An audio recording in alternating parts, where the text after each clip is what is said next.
नमस्कार दोस्तों, स्वागत है आपको अंचल पे शौक की बड़ी खबर के साथ एक ऑफिस के सामने मौजूद, जहां पर चलेंगे सबसे पहले और बड़ी खबर में आपको बताएंगे राहुल गांधी के आज से शुरू होने वाली भारत जोड़ो यात्रा को लेकर अखिलेश यादव और मायावती की ओर से आखिरकार शुभकामनाएं दी गई हैं। दोस्तों बताएंगे आपको क्या है पूरा मामला और इसी के साथ में चलेंगे एक और बड़ी खबर की तरफ, जहाँ पर क्या राकेश टिकैत भारत जोड़ो यात्रा में शामिल होंगे, इसको लेकर चल रही है बड़ी चर्चाएं। इसी के साथ में दिल्ली के कंझावला कांड में पकड़ा गया बीजेपी का नेता, बताएंगे आपको क्या है ये पूरा मामला दोस्तों। इसी के साथ में चलेंगे एक और बड़ी खबर की तरफ, जहाँ पर लोगों ने एलजी का घर घेर लिया और आम आदमी पार्टी के विधायकों की गाड़ी तोड़ दी गई है। इसी के साथ में चलेंगे एक और बड़ी खबर की तरफ, जहां पर स्मृति ईरानी से भी कांग्रेस पार्टी ने खुला सवाल पूछा है दोस्तों। साथ साथ ईवीएम में नए बदलाव को लेकर इलेक्शन कमीशन ने देश के सारे विपक्षी पार्टियों को बुलाया है, लेकिन होने वाला है इसका बड़ा विरोध, बताएंगे आपको क्या है पूरा मामला। इसी के साथ में चलेंगे एक और बड़ी खबर की तरफ, जहां पर नोटबंदी पर सुप्रीम कोर्ट के एक जज ने इसे गैर कानूनी बताया है दोस्तों। विस्तार से जानेंगे क्या है पूरा मामला। वहीं पर छत्तीसगढ़ के अंदर आरक्षण की लड़ाई बीजेपी और कांग्रेस पार्टी के बीच में आर पार की दिखाई दे रही है। आज कांग्रेस पार्टी करेगी जन अधिकार रैली दोस्तों, बताएंगे आपको किस तरीके की तैयारी चल रही है। वहीं पर उत्तराखंड के हल्द्वानी में 4500 परिवारों को घर खाली करने का नोटिस दिए जाने के बाद कांग्रेस पार्टी ने वकीलों की टीम उतारी है। साथ साथ आपको बताएंगे राजस्थान के अंदर बीजेपी हाईकोर्ट के माध्यम से राजस्थान में सरकार गिराने की कर रही थी तैयारी, लेकिन पानी फिर गया दोस्तों। बताएंगे किस तरीके से कांग्रेस पार्टी ने अपने गलतियों को तुरंत सुधार लिया। और इसी के साथ में भारतीय जनता पार्टी के पूर्व राज्यसभा के सांसद ने प्रधानमंत्री मोदी को लेकर दिया है विवादित बयान दोस्तों। एक एक करके चलेंगे सभी बड़ी अपडेट की तरफ, सारी बड़ी जानकारी आप तक पहुंचाएंगे। लेकिन उससे पहले अगर आप भी मानते हैं कि राहुल गांधी की भारत जोड़ो यात्रा उत्तर प्रदेश के अंदर आज धूम मचा सकती है और जबरदस्त जन समर्थन इकट्ठा कर सकती है और बड़े बड़े नेता शामिल हो सकते हैं, तो इस वीडियो को लाइक करके लाल बटन दबाकर चैनल को सब्सक्राइब करके घंटे दबाकर कमेंट बॉक्स में जय हिंद जय भारत जरूर लिखेगा। और इसके इतर अगर आप लोग की कोई और राय हो तो भी कमेंट बॉक्स में लिखकर जरूर बताएगा दोस्तों। इस वीडियो को अपने लोगों तक शेयर करना तो बिल्कुल मत भूलिएगा। चलते हैं सबसे पहले और बड़ी खबर की तरफ, जहां पर राहुल गांधी की भारत जोड़ो यात्रा आज सुबह 9 बजे से लगातार चल रही है दोस्तों। ऐसे में भारत जोड़ो यात्रा लोनी के इलाके से निकली है और बागपत में जाकर रुकने वाली है। इसकी तैयारी के लिए कांग्रेस पार्टी के लोगों ने कई दिनों से प्रयास किए हुए थे और ये सफल होता हुआ भी दिखाई दे रहा है। आपको बता दें कि प्रियंका गांधी और राहुल गांधी भारत जोड़ो यात्रा में कई और भारत यात्रियों के साथ में आगे की ओर कूच कर रहे हैं दोस्तों। अखिलेश यादव को लेकर लोगों के मन में सवाल था कि क्या अखिलेश यादव भारत जोड़ो यात्रा में शामिल होंगे दोस्तों। तो अखिलेश यादव की ओर से कांग्रेस पार्टी के द्वारा भेजे गए आमंत्रण पत्र पर राहुल गांधी को लेटर लिखा गया है, जिसमें लिखा गया है कि प्रिय राहुल जी, भारत जोड़ो यात्रा में आमंत्रण के लिए धन्यवाद एवं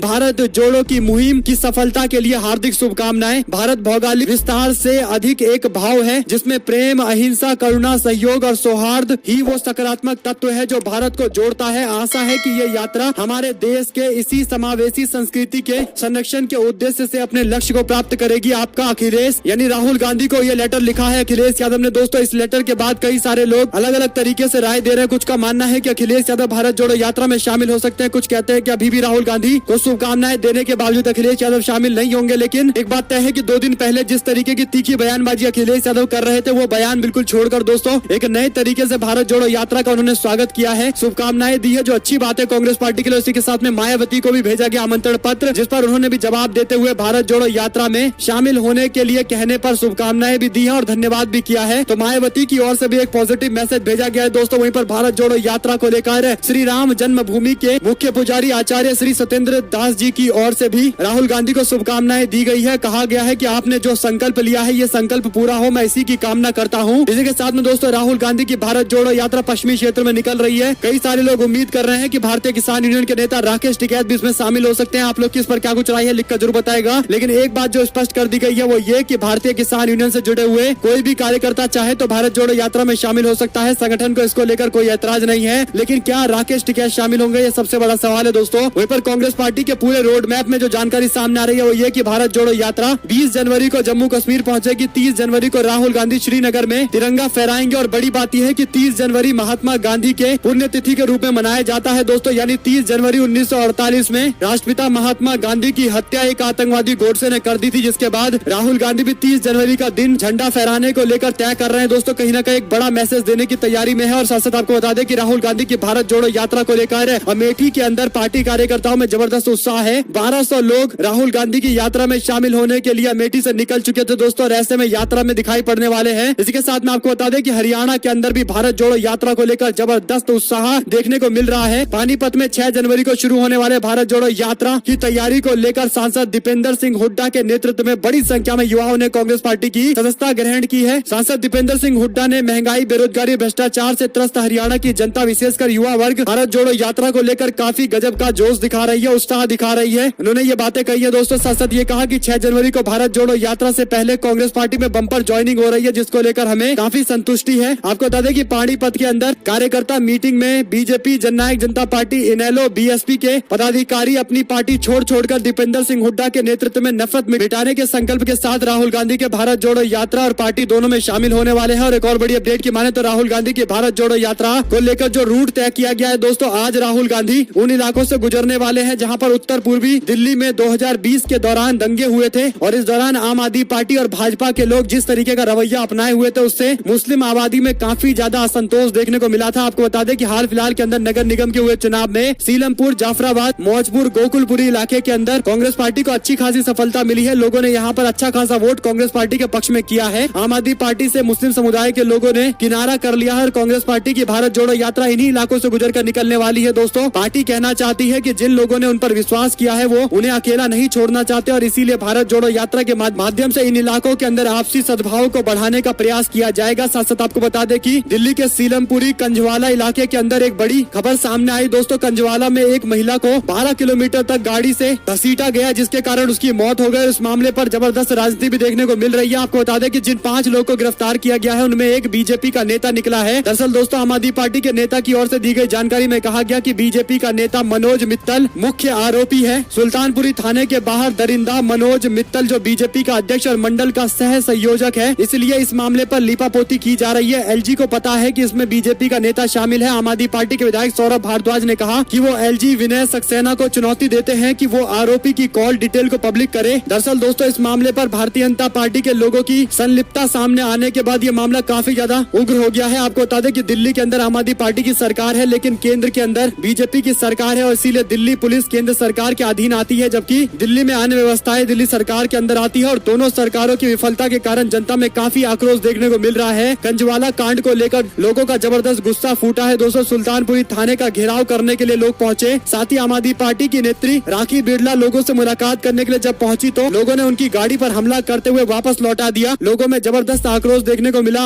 यहाँ तक कि एलजी के सक्सेना के घर के बाहर आम आदमी पार्टी के लोगों ने प्रदर्शन किया है। एक दूसरे पर ब्लेम गेम शुरू कर दिया गया है दोस्तों। लेकिन ये तथ्य है कि दिल्ली उन शहरों में शामिल है जो महिलाओं के लिए सबसे असुरक्षित शहर है। ऐसे में दोस्तों, जब नेता और बड़ी बड़ी पार्टी से जुड़े हुए लोग ही इस तरीके के मामले में आरोपी रहेंगे तो कहीं ना कहीं कानून व्यवस्था भी पूरी तरीके से ठपी नजर आएगी। साथ साथ आपको बता दें कि सुप्रिया सिनेट ने कहा कि दिल्ली में शराब पीकर 5 लोग इतने धुत थे कि 20 साल की लड़की को 12 किलोमीटर तक घसीटकर मार डाला। उनमें से एक दरिंदा मनोज मित्तल बीजेपी का सह संयोजक है। हर बार इन दरिंदों का बीजेपी से संबंध क्यों होता है, ये सवाल उन्होंने पूछा। सुप्रिया सिनेट ने आगे कहा कि प्रधानमंत्री मोदी और स्मृति ईरानी हर बार की तरह इस बार भी चुप रहेंगे क्या, ये सवाल पूछा गया है। दोस्तों, स्मृति ईरानी से जवाब मांगा गया है। देखते हैं स्मृति ईरानी को जवाब देती है नहीं देती, क्योंकि जब भी बीजेपी के नेताओं से जुड़ा हुआ इस तरीके कोई मामला सामने आता है उनकी ओर से अमूमन कोई टिप्पणी सामने नहीं आती है। साथ साथ आपको बता दें कि कमल हसन से विशेष बातचीत में राहुल गांधी बोले, कहा केवल भारत ही चीन को टक्कर दे सकता है। भारत की क्षमताओं पर मुझे कोई सवाल नहीं है और पश्चिम के देशों से बेहतर चाइना को काउंटर करने का अगर किसी के पास ताकत है और क्षमता है तो वो भारत है। इसीलिए भारत चाइना को टक्कर देगा, इसमें कोई दो राय नहीं है। लेकिन सरकार की नीति स्पष्ट होनी चाहिए। वही दोस्तों, ईवीएम के अंदर बड़े बदलाव की तैयारी में है। इलेक्शन कमीशन ऑफ इंडिया चुनाव आयोग ने नया प्रोटोटाइप तैयार किया है जिसमें रिमोट वोटिंग सिस्टम तैयार किया गया है दोस्तों। यानी एक राज्य के अंदर अलग अलग कॉन्स्टिट्यूएंसी के वोट हर पोलिंग बूथ पर मौजूद ईवीएम से डाले जा सकेंगे। इसे रिमोट वोटिंग सिस्टम का नाम दिया गया है और इसके लिए दोस्तों 16 जनवरी को लाइव डेमो दिखाने के लिए विपक्षी पार्टी और सत्ताधारी दलों के नेताओं को बुलाया गया है। दोस्तों, चुनाव आयोग की घोषणा के बाद विपक्ष ने इसका विरोध भी करना शुरू कर दिया है। आपको बता दें कि इलेक्शन कमीशन ऑफ इंडिया की ओर से कहा गया है कि 16 जनवरी को आइए, आपको टेक्नोलॉजी का डिमॉन्स्ट्रेशन करके दिखाया जाएगा और उसके बाद 30 तारीख तक आप लोग अपनी राय दीजिए, बताइए कि इसमें क्या सुधार होने चाहिए और उसके बाद आगे कदम उठाया जाएगा। दोस्तों, यानी पूरा सिस्टम कुछ इस प्रकार है कि मान लीजिए बिहार में कोई निवासी है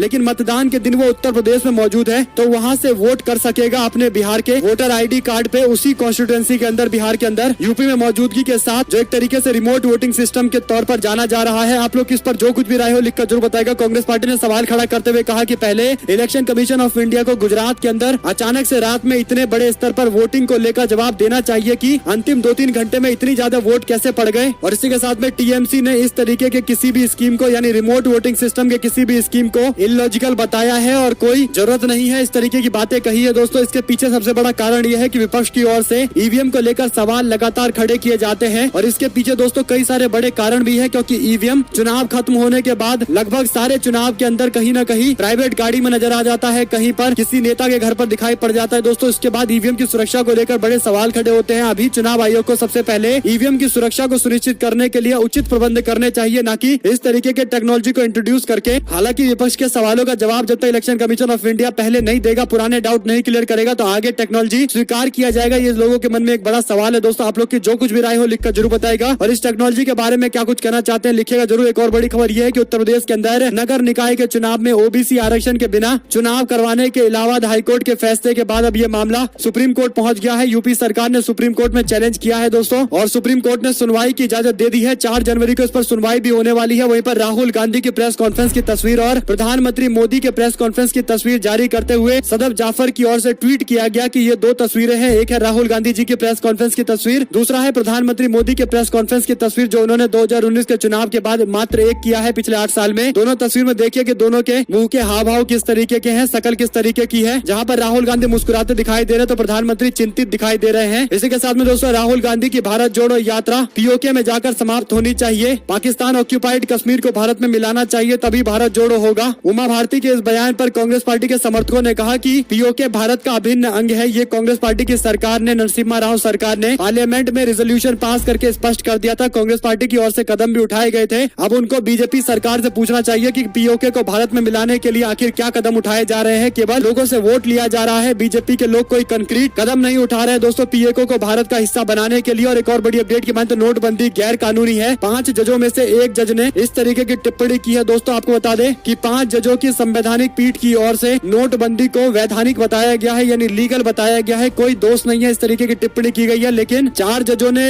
नोटबंदी का समर्थन किया है, तो एक जज जस्टिस नाग रत्ना ने कहा कि केंद्र सरकार के प्रस्ताव पर रिजर्व बैंक के द्वारा दी गई सलाह को कानून के मुताबिक दी गई सिफारिश नहीं माना जा सकता। कानून में आरबीआई को दी गई शक्तियों के मुताबिक किसी भी करेंसी के सभी सीरीज को बैन नहीं किया जा सकता, क्योंकि सेक्शन 26(2) के तहत किसी भी सीरीज का मतलब सभी सीरीज नहीं होता। नोटबंदी पर प्रतिबंध लगाने के फैसले को चुनौती देने वाली याचिका को रद्द करते हुए सुप्रीम कोर्ट ने नोटबंदी को वैधानिक जरूर बता दिया, लेकिन जस्टिस नाग रत्ना ने इसे गैर कानूनी बताया है दोस्तों। तो एकमात्र जज है जिन्होंने नोटबंदी के खिलाफ टिप्पणी की है। कहीं न कहीं इस पूरे मामले को लेकर भी लोग अलग अलग तरीके की प्रतिक्रियाएं दे रहे हैं, और नाग रत्ना की जमकर तारीफ भी की जा रही है। साथ साथ आपको बता दें कि छत्तीसगढ़ के अंदर आरक्षण का मुद्दा अभी राजनीति का सबसे बड़ा मुद्दा बना हुआ है दोस्तों। छत्तीसगढ़ के अंदर भारतीय जनता पार्टी के दफ्तर के बाहर कांग्रेस पार्टी ने एक बैनर पोस्टर लगाया है, जिसमें लिखा हुआ है कि राजभवन संचालन केंद्र यानी बीजेपी का दफ्तर है ये, जहां से राजभवन को संचालित किया जाता है। यानी दोस्तों राज्यपाल को बीजेपी का एजेंट बताने का तरीका कांग्रेस पार्टी ने इस तरीके का ढूंढा है, और राज्यपाल के भवन का आज किया जाएगा घेराव। रायपुर के अंदर जन अधिकार रैली होने वाली है। तकरीबन 17 समाज के लोगों ने इस रैली का समर्थन करने का ऐलान किया है दोस्तों। देखते हैं किस तरीके की रैली हो पाती है। इस रैली में प्रदेश के सर्व समाज को कांग्रेस ने आमंत्रित किया है। इसमें सतनामी समाज का एक बड़ा वर्ग शामिल नहीं हो रहा है। कांग्रेस पार्टी साइंस कॉलेज में 1 लाख लोगों की सभा करने की बातें कर रही है दोस्तों। कल आपको पूरी डिटेल में तस्वीरें दिखाएंगे कि आखिर किस तरीके का ये रैली रहा है। यहीं से तय होगा छत्तीसगढ़ की राजनीति का पूरा परिदृश्य कैसा होने वाला है। एक और बड़ी खबर की माने तो सुप्रीम कोर्ट ने केंद्र सरकार के 2016 में 500 और 1000 रुपए के नोट को बंद किए जाने के फैसले पर जो टिप्पणी की और वैधानिकता को सही करार दिया है, तो इस पर कांग्रेस पार्टी के लोगों ने कहा कि नोटबंदी पर सुप्रीम कोर्ट के फैसले पर बीजेपी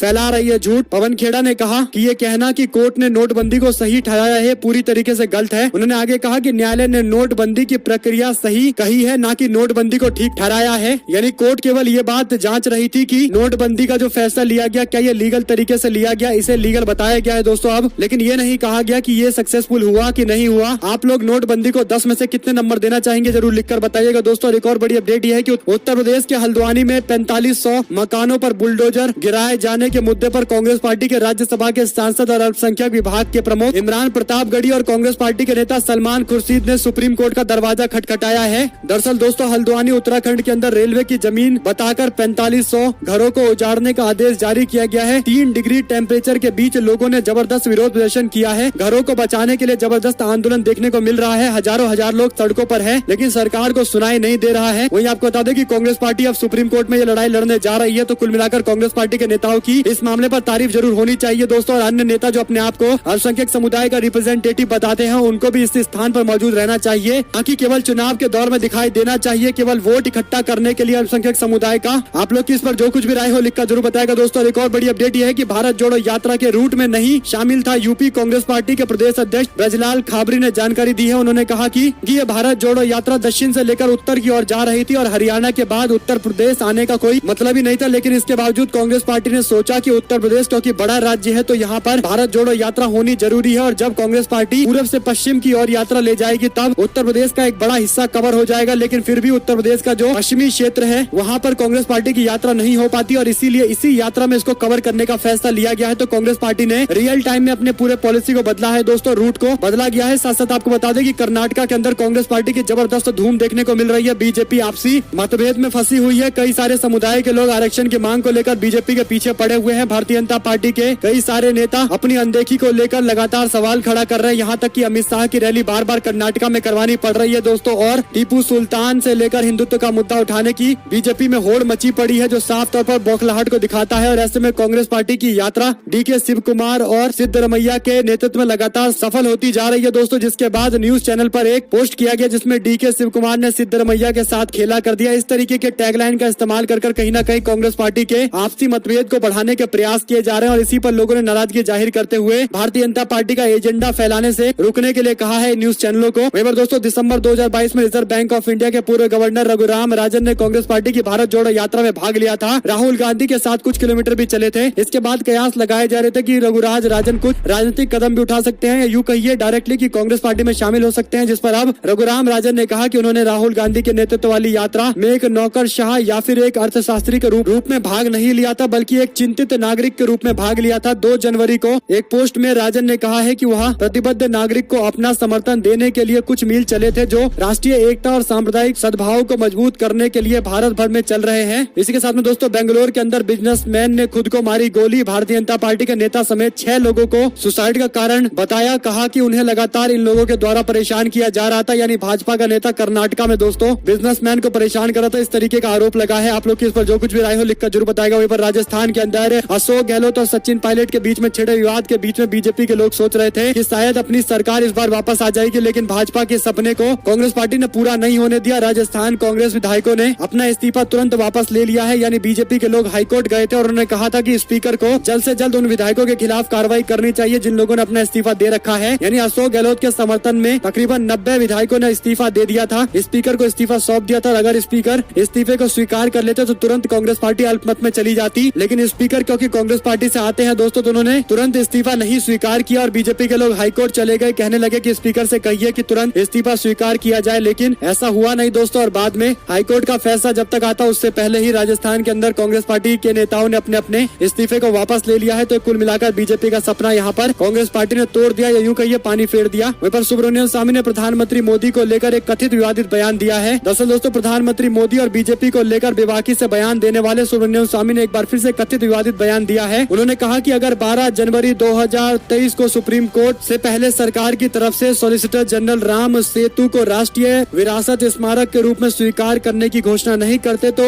मोदी को नमक हरामी के रूप में जाना जाएगा। इस तरीके की टिप्पणी की गई है दोस्तों, जो कहीं ना कहीं एक तरीके से कह दीजिए कि गाली ही दिया गया है। आप लोग इस पर जो कुछ भी राय हो लिखकर जरूर बताएगा। और एक और बड़ी अपडेट ये है कि सरपंचों की समस्या को लेकर तेलंगाना कांग्रेस के प्रस्तावित विरोध प्रदर्शन से पहले तेलंगाना पुलिस ने कांग्रेस पार्टी के लोगों को नजरबंद कर दिया। तेलंगाना में कांग्रेस पार्टी की यात्रा भी शुरू होने वाली है, उससे पहले इस तरीके से बौखलाहट तेलंगाना पुलिस में साफ तौर पर देखने को मिल रही है दोस्तों। एक और बड़ी अपडेट के माने तो बिहार के अंदर भी 5 तारीख से कांग्रेस पार्टी अपनी यात्रा को शुरू करने जा रही है। बिहार के बांका जिले से ये यात्रा शुरू होगी, बाद में भागलपुर जाएगी और फिर खगड़िया जाएगी, बेगूसराय, समस्तीपुर, दरभंगा, मधुबनी होते हुए सीतामढ़ी भी ये यात्रा पहुंचने वाली है। मोतिहारी से मुजफ्फरपुर जाएगी दोस्तों ये यात्रा, और वैशाली होते हुए पटना, और बाद में बक्सर, कैमूर के साथ साथ औरंगाबाद होते हुए गया पहुंचने वाली है। तो भारत जोड़ो यात्रा को लेकर ये पूरा रूट तैयार किया गया है कांग्रेस पार्टी की ओर से। इसमें सबसे महत्वपूर्ण बात यह है कि कांग्रेस पार्टी ने जो यात्रा का रूट डिसाइड किया है उनमें जहां पर कांग्रेस पार्टी काफी मजबूत है ऐसे क्षेत्रों को चुना गया है। बिहार के मिथिला रीजन के अंदर कांग्रेस पार्टी और बीजेपी के बीच में ही अमूमन मुकाबला रहता है, और ऐसे में यहाँ पर कांग्रेस पार्टी की स्थिति भी मजबूत रहती है, इसीलिए यहाँ पर ज्यादातर जिलों को कवर किया गया है दोस्तों। तो कुल मिलाकर कांग्रेस पार्टी अच्छे खासे रणनीति के तहत बिहार में भारत जोड़ो यात्रा को लेकर निकल रही है। वहीं पर बंगाल पंचायत चुनाव से पहले तृणमूल कांग्रेस का एक और दाव, हर घर पहुंचेंगे दीदी के दूत। इस अभियान के जरिए तृणमूल कांग्रेस पंचायत चुनाव में बड़ा जनसंपर्क अभियान चालू करने वाली है। साथ साथ दोस्तों चंडीगढ़ के अंदर सीएम भगवंत मान के घर के पास मिला बम, पूरे इलाके में बढ़ा दी गई सुरक्षा। आपको बता दें कि जब से पंजाब के अंदर आम आदमी पार्टी की सरकार बनी है दोस्तों, तब से इस तरीके के मामले लगातार सामने आ रहे हैं। कभी रॉकेट लॉन्चर से इंटेलिजेंस ब्यूरो के दफ्तर पर हमला कर दिया जाता है, कभी कभी मुख्यमंत्री के घर के बाहर बम बरामद किए जा रहे हैं और कभी गैंग वॉर हो रहा है। तो इस तरीके के लॉ एंड ऑर्डर का पूरा सिस्टम ही ध्वस्त होता नजर आ रहा है। इससे पहले कांग्रेस पार्टी की जब सरकार थी तो ऐसी कोई गतिविधियां इक्के दुक्के ही देखने को मिलते थे। ज्यादातर बॉर्डर इलाकों के अंदर ऐसे मामले सामने आते थे, लेकिन अब पूरे पंजाब के अंदर इस तरीके के हालात देखने को मिल रहे हैं। आप लोग किस पर जो कुछ भी राय हो लिखकर जरूर बताएगा। आम आदमी पार्टी के लॉ एंड ऑर्डर और गवर्नेंस को लेकर आपकी जो कुछ भी राय है, कितने नंबर देना चाहेंगे कमेंट बॉक्स में लिखिएगा जरूर। वही दोस्तों आप लोग के लिए एक और बड़ी खबर ये है कि महाराष्ट्र के अंदर महापुरुषों के अपमान पर संभाजी महाराज के मुद्दे पर बीजेपी और एनसीपी एक दूसरे के आमने सामने आ गई है और देश में बेरोजगारी दर दिसंबर में 16 माह के उच्चतम स्तर पर पहुंच गई है। CMIE की ओर से जानकारी दी गई है दोस्तों। वहीं पर कांग्रेस पार्टी और बीजेपी के लोगों ने डिमोनेटाइजेशन के जजमेंट को लेकर अपने अपने तरीके से प्रतिक्रियाएं दी है। बीजेपी के लोग इसे अपनी जीत बता रहे हैं तो कांग्रेस पार्टी ने कहा है कि सरकार के केवल प्रोसेस को कोर्ट ने अलाउ किया है, बाकी डिमोनेटाइजेशन पूरी तरीके से एक ब्लंडर रहा है। सच दोस्तों पश्चिम बंगाल के पंचायत चुनाव में बीजेपी ने भी कमर कस ली है। केंद्रीय मंत्री पंचायत चुनाव में 2 रैली करने की तैयारी कर रहे हैं तो भाजपा के लोग अब केंद्रीय नेताओं को चुनावी मैदान में उतारने वाले हैं। वहीं पर योगी आदित्यनाथ सरकार के खिलाफ एक किसान ने यूपी में किया जबरदस्त विरोध। टावर के ऊपर चढ़कर विरोध किया गया है, जैसा कि आप लोग देख सकते हैं। अगर आप लोग को एक भी खबर अच्छी लगी हो दोस्तों तो इस वीडियो को लाइक करके लाल बटन दबाकर चैनल को सब्सक्राइब करके घंटे दबाकर कमेंट बॉक्स में जय हिंद जय भारत जरूर लिखिएगा। जुड़े दोस्तों का बहुत बहुत धन्यवाद। देख रहे थे आपका अपना चैनल जय हिंद जय भारत वंदे मातरम।